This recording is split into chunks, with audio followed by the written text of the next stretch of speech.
Iguodala to Curry, back to Iguodala, up for the layup. Oh, blocked by James. Curry, one-on-one. Irving puts it up. It's good. Kyrie Irving from downtown. The three, steps back, crossover, puts up a three. Rebound James. Second. It's over. It's over. Cleveland is a city of champions once again. The Cavaliers are NBA champions. Cleveland! This is for you! What's up, Cavs fans? Welcome into another edition of the Block, the Shot, the Stop. Here with me, as always, Skylar Webker, and then our special guest today, making his return to the Block, the Shot, the Stop podcast, Zach Weiss from across the Cavs. What's going on, Zach? Let's go, Kevin. I'm excited. We talk about some of my favorite Cavs players today, and we're talking fit. Hey, we're in August. In a few weeks, we're gonna know the schedule, and it's only uphill from here. Yep, we're right in the deadest time, but right after the deadest time is the light, as you are. So those of our listeners that have been listening over the summer, we've been doing some player profiles on the Cavs for the upcoming season, kind of, their contributions last year, what we expect from them this year. And I let Zach choose. I'm like, tell me a couple of guys that we haven't done yet that you would want to do. And you chose Max Strus and Sam Merrill. We'll start with Max, but before we even start on Max, why did you choose these two? Everyone's talking about Darius and what's happening with his foot, and everyone's talking about Evan and how he's considered to be a top 10 player in the East for the rankings, but too low. We're all talking about Jared Allen and Donovan, but honestly, I haven't seen enough about both Sam and Max. Everyone's talking about DeAndre stepping into his new role and the additions of Nance and Ball. Again, I have a lot of thoughts on both of these guys, and I feel like I just haven't seen enough, and I feel like having this discussion is a nice way to get some more out there on both of them and just help people understand why I personally think, and I know he's the second guy, but why I'm actually all in on the Merrill contract. Okay. And why I thought it was the right move. And then Strus, I love Max watching him. I met him at a game 2 years ago. Honestly, that makes me like him more. He signed the jersey, which you'll see behind me soon. And truthfully, both these guys embody what this chapter of Cavs basketball is. Just hard-nosed ball, giving it their all, playing their asses off on defense, even at times when they're outmatched and undersized. But both these guys are tenacious, and there's a reason the Cavs gave them the money that they did at the time that they did it. So I'm excited to talk about both of them. No, that makes total sense. And Skylar, I'll bring you in here just quickly about you've always been a pretty big advocate for Max Strus and everything. Like, this is basically halftime of Max Strus with the Cavs, assuming he doesn't re-sign. We're halfway through the 4-year contract. How do you think Max has performed these first couple years with the Cavs, and what do you maybe expect of him this coming season? I think we've gotten what we've expected to get out of Max Strus. I mean, outside of the injury, which got him a late start last year, I think we've gotten what we've expected. We got shooting at the 3 spot, which is really what they brought him in for, was to be a shooter out of the 3 spot. I don't know how much he will be in the starting lineup or not. Now that you have DeAndre Hunter, you have a guy that can size up in that 3 spot to kind of help be a defensive help with Evan Mobley, so that it's not just Evan Mobley having to guard the 3-point line, especially with your undersized Darius Garland and Donovan Mitchell, who we know are offensive juggernauts. I think DeAndre Hunter might add some balance to that starting lineup, but you got a guy in Max Strus off your bench. Like, that's pretty potent for any team, let alone this Cavs team that seems to have no shortage of shooting. And like you said, he's just tenacious on defense enough, even in times where he might be outsized, might be out strengthed. I have an interesting stat for you guys, and I know you guys love interesting stats. But Max Strus last year in the 50 games played had 26 steals. So he's getting about half the games. He's getting a steal, which is pretty good for an undersized 3. Yeah.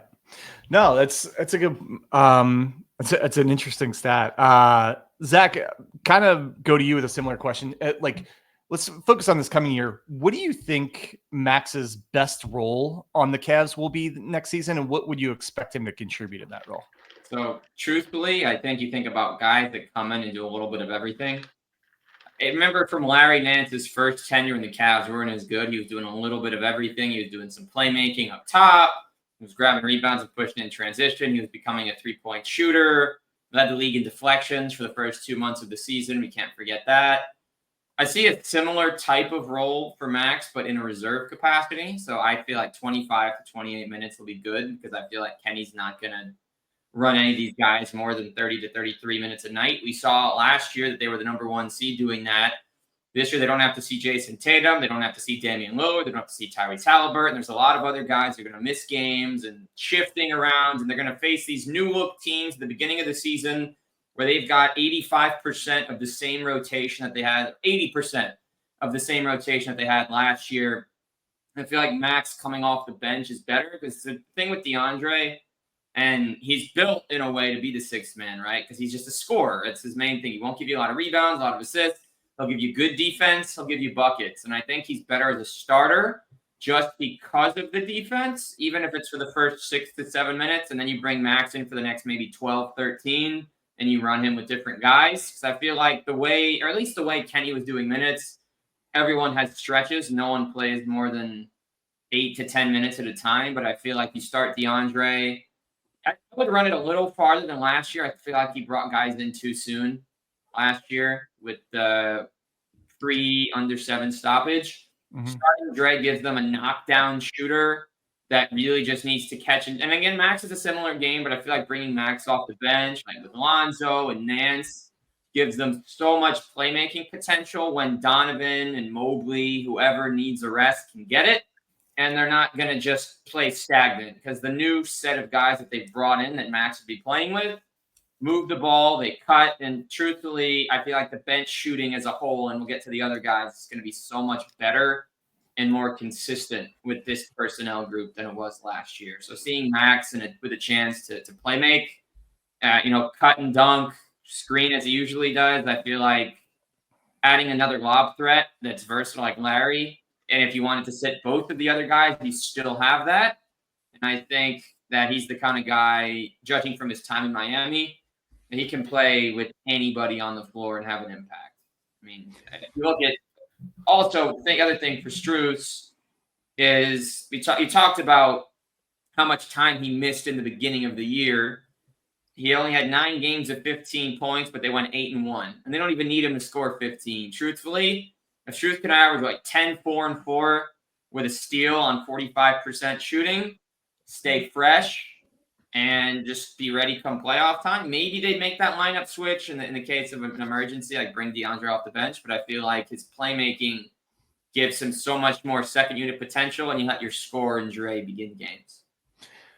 Yeah, you guys both said a lot of good stuff that I agree with. I think Max is a very, very good player, can be a very good contributor with the Cavs.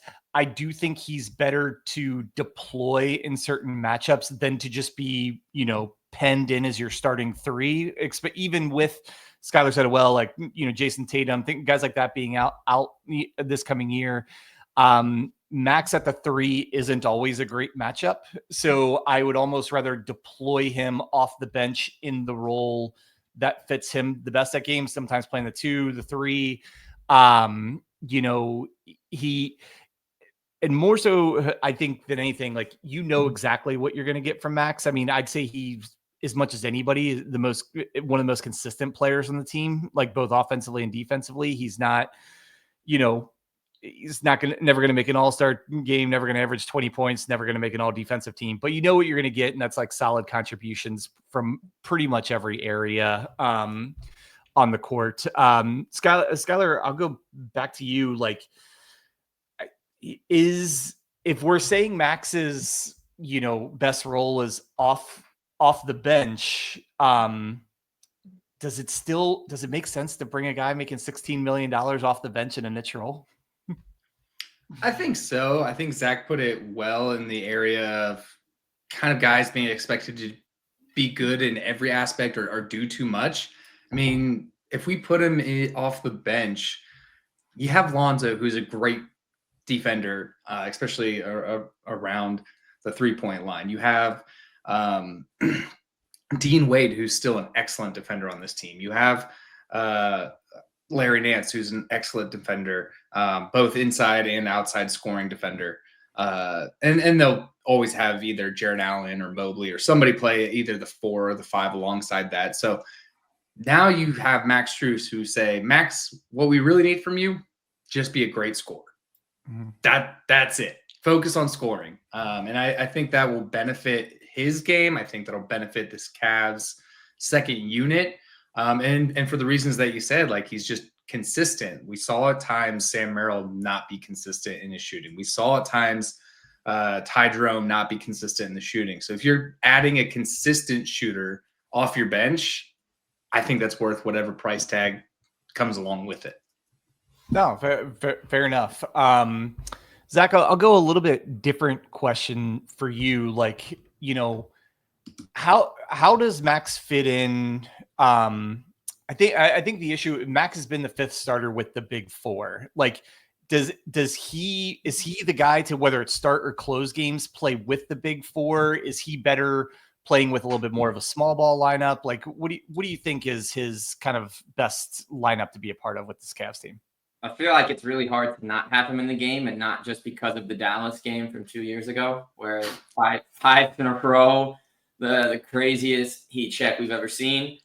But the thing about Max is that he really is the ultimate wild card. You never know when you're gonna get a poster dunk. You never know when you're gonna get these 20 to 25 points. In his first game as a Cav, he made 7 threes and had 23 and 12. And everyone's jaws were dropped because, like, why did the Cavs pay? Oh, I see it now. For the people that didn't, because not everybody was on board with that move when it first happened. And truthfully, he can play with anybody. It's great if he does play with the big 4, but I feel like closing with them is fine.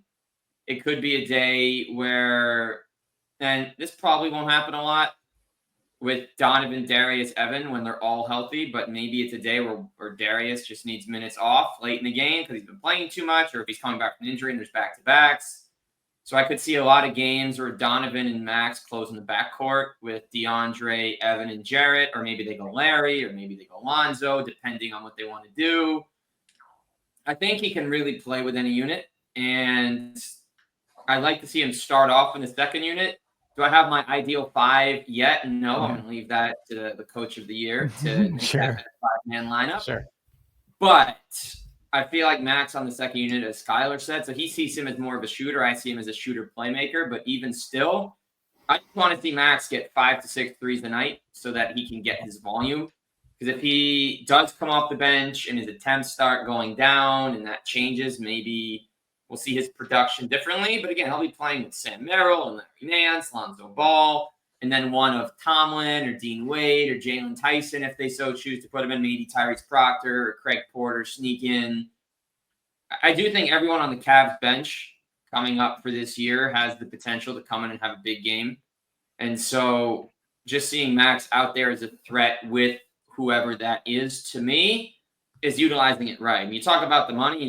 DeAndre's making $1 million more or $2 million more than Strus. So either way, they're going to have a $15 to $18 million wing off the bench and one starting. So I don't think the money is too much of a concern there. Well, DeAndre's actually making like $7.5 million more than Max, and that's why I think he's at almost 23. Okay. Yeah, he's at almost 23.5 coming into the season, and I think that's also with fit and with skill level. I think that's why some people are pushing him to start. He should start with that. Yeah, but start him. Get his name from on PA from Sean Pels.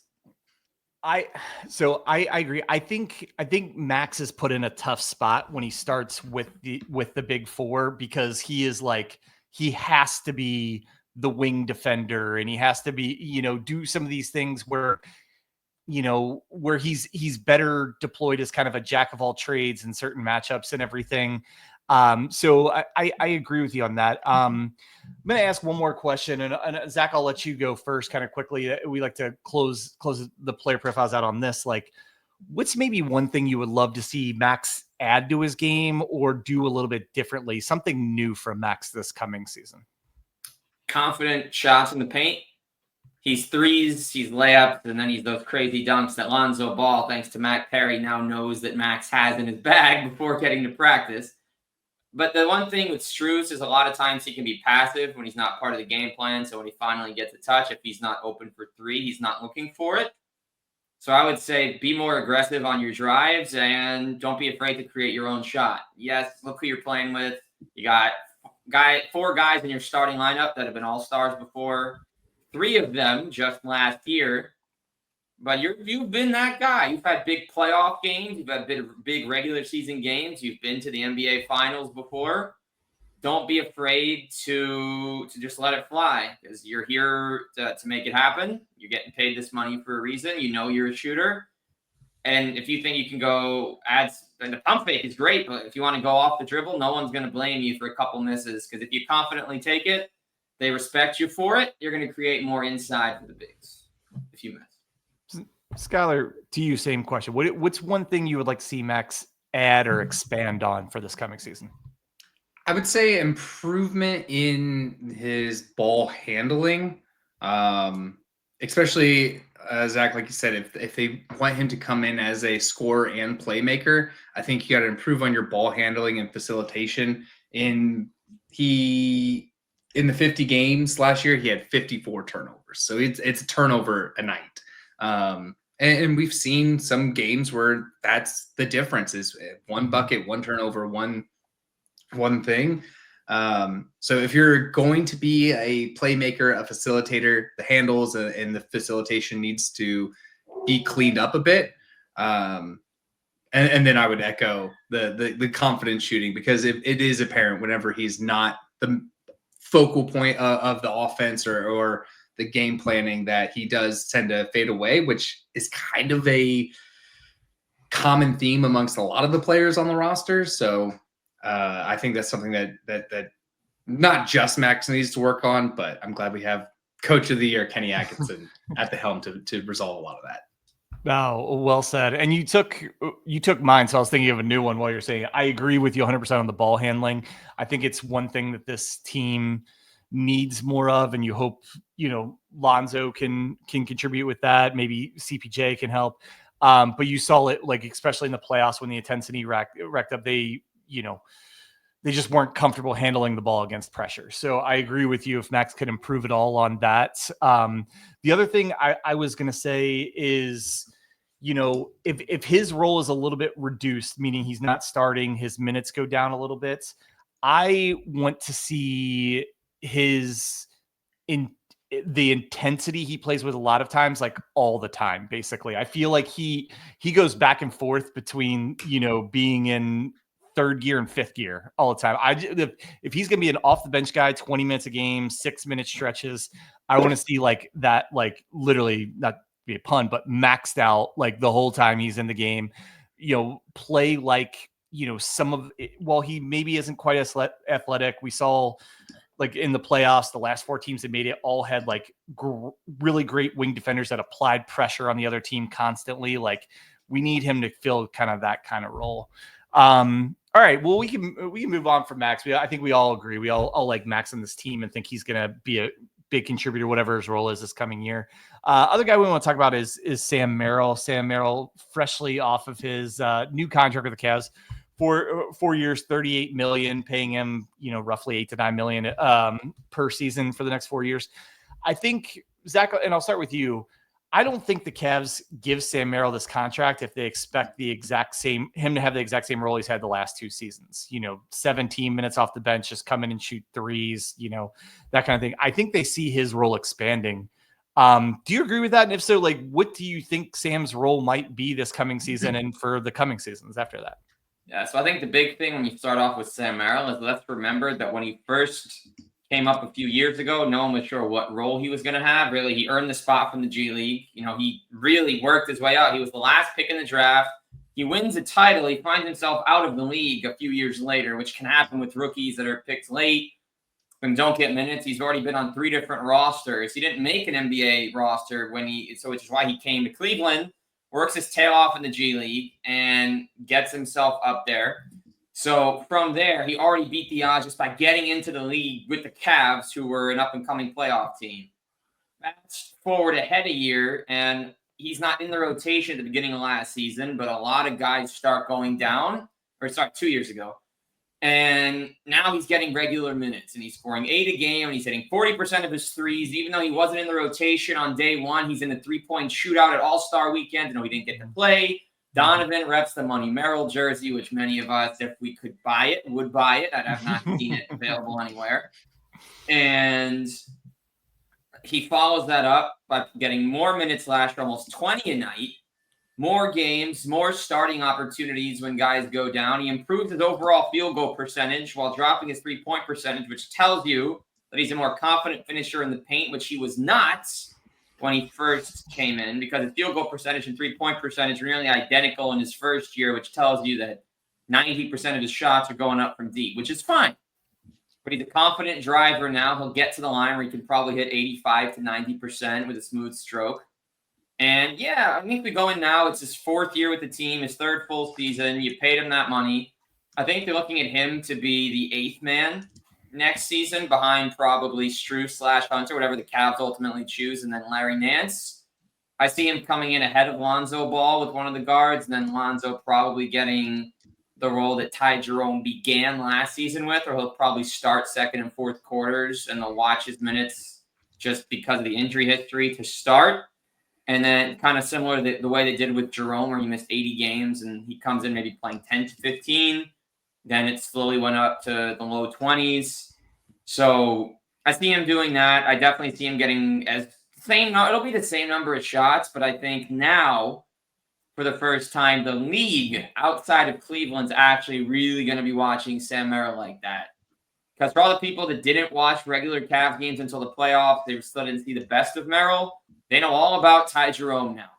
And you talked about them being linked because of that contract that they pay Sam, the Jerome money. I mean, look, Jerome is making $9 million a year, and Merrill's making 9.25 or like 9.5 million a year. He's making $500K more, so they're linked.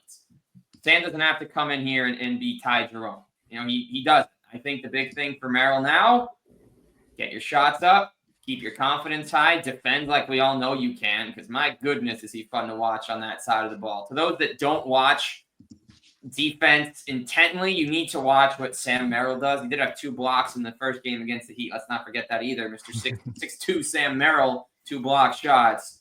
But they're 13-4 last year when he scored double digits, and he had 9 games of 4 threes in which the team went 8-1.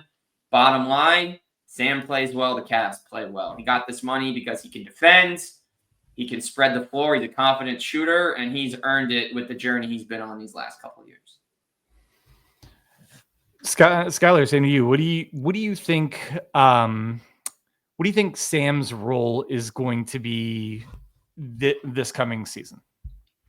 I think he still is the shooting specialist. I don't think that there's any argument there. The one piece I would add is like kind of about the contract of it is I think that's just the way the league is. Like backup players aren't taking vet minimums, especially guys that, you know, look at Isaac Okoro's deal. Isaac Okoro is not a starter in this league, unfortunately. He's making $11 million. So it's, or I mean, you can go even further. Did you look at Austin Reeves, who is starting for LA, but would he be starting on Boston? Would he be starting on Cleveland? Would he be starting, in Golden State? There's a lot of. I think he would. I don't know. We'll see. Playmaker. But he's making about 11 point scorer right there. 10 assists a game, 3 Luka for about a month. So I just think contract-wise, throwing that piece kind of out the window. Like Dan Gilbert can spend his money however he wants to. Yeah. It's not my money to spend. So I think, to echo Zach, like be the confident shooter, lead this team in 3-point percentage. I think that's a big key. We saw a lot of guys shooting threes this past year. It kind of became an identity marker to this offense. But it did seem like Merrill struggled, or he had these patches where he was great shooting, terrible shooting. Be consistent. Be a consistently good shooter. because they've paired a lot around you with Lonzo Ball, who's a great facilitator and defender. If you have Max Strus paired with you as in the 3 spot, you have a lot of interior defense with Nance, Mobley, and Allen, and even Dean Wade I would put in there. So you have everybody else has kind of got these places. You got to be able to play your role, which would be the confident shooting specialist. Yeah, I agree with that. I mean, we were talking about before we started recording.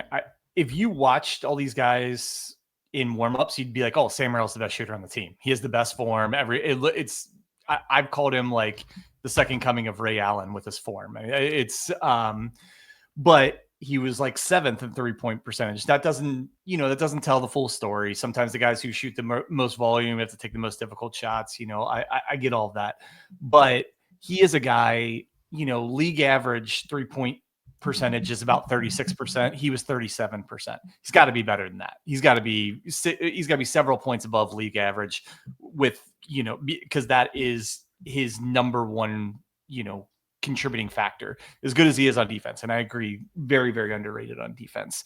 I think I'm going to give an answer and then kind of let you guys answer the same question. Like, kind of what we talked about with Max. What's something that Sam can build on for next year? And just so Skylar can't steal my answer again, I'm going to say he has to find a second way to contribute offensively. Like, as good as the 3-point shooting is, even if the 3-point shot comes and he's 40+%, all that's great. I do think he needs to find a second way to contribute, and that can be anything. That can be playmaking, that can be cutting.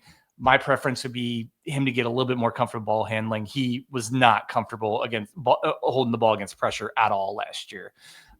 So, maybe out of those or something, maybe I'm not thinking of, Zach. What do you think Sam could unveil in his game next year that we haven't seen yet? I'll keep this one very short and sweet. I think a Sam Merrill floater could go a long way. He catches the ball outside the line, or he sees it pass to the basket, and he's worried that he's going to get met by a big.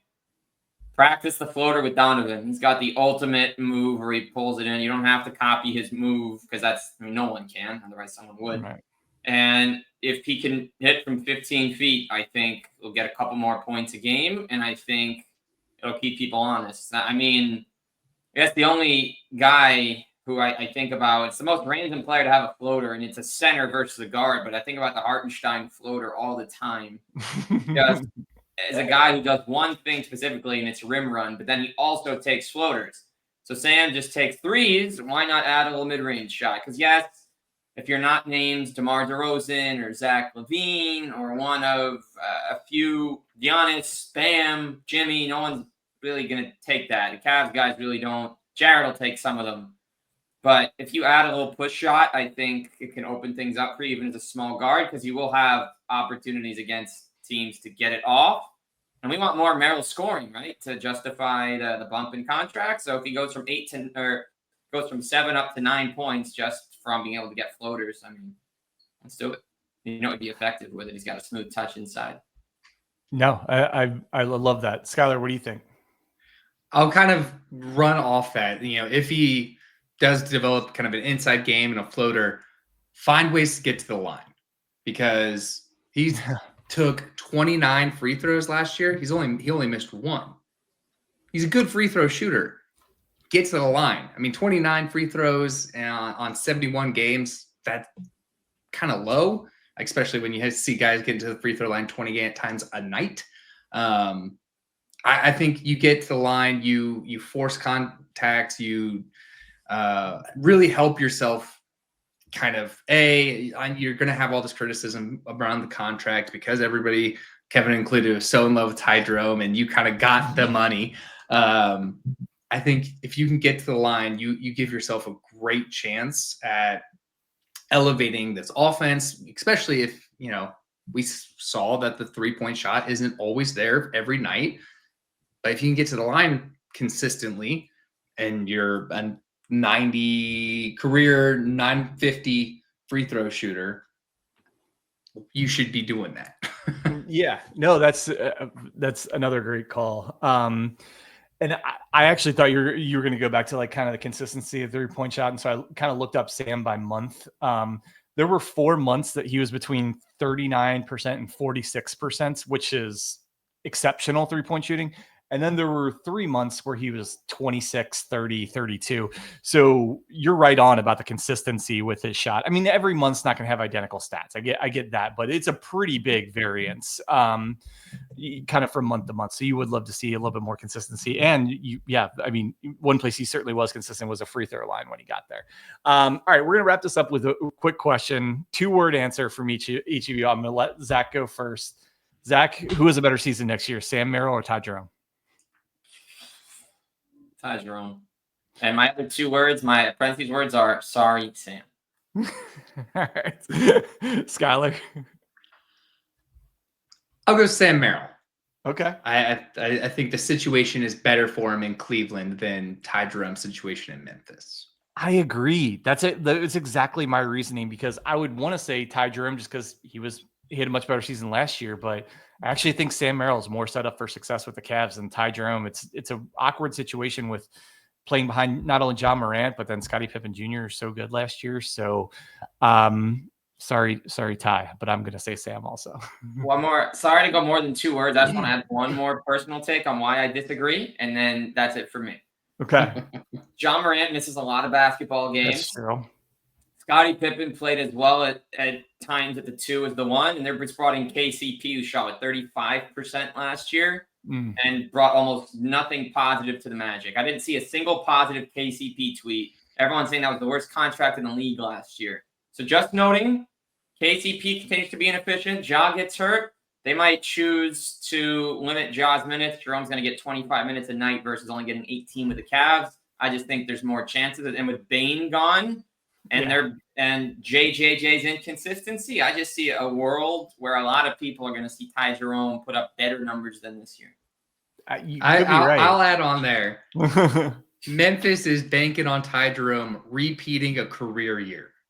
Yeah. That's a high bank. That's a high bet. It is. It's an interesting question. It's something I love Ty. I wish he was back on the Cavs. I'm going to follow him a little bit on Memphis, and I hope he does really well. But I actually do think it's a really interesting debate, because I think you could make a really good argument for either. That's why I kind of wanted to do that. All right, before we get out of here, Zach, what do you got going on across the Cavs? Are you taking some time off this summer? You got anything coming up? What's going on? So follow on Twitter. You'll get a lot of graphics. Start Bench Cut series. There's not a ton going on at the moment. To be honest, once the Cavs start filling up the roster spots, because they still have to sign a few players, and once we get to training camp, you'll definitely get a lot more from me. It's a lot more of if you're looking for the pod specifically, you're going to get a lot more in season and in summer league time, free agency. This August to October period is more of a chill period. You'll see a lot of my content. Just follow at the handle you see on my name at Cross Cavs. And as for actual video content and pods, you'll get a lot more come October. Cool. Thanks for being here, Zach, Skylar. Thank you, and thank you guys as well. And thank everyone for tuning into the Block the Shot to Stop. As we always say, we love we love that you all follow us, and if you could like, subscribe, all that stuff on the pod where you do the podcast, we really appreciate it. So for Zach Weiss, for Skylar Webker, I am Kevin Lynch. Thank you for tuning into the Block the Shot to Stop, and as always, go Cavs.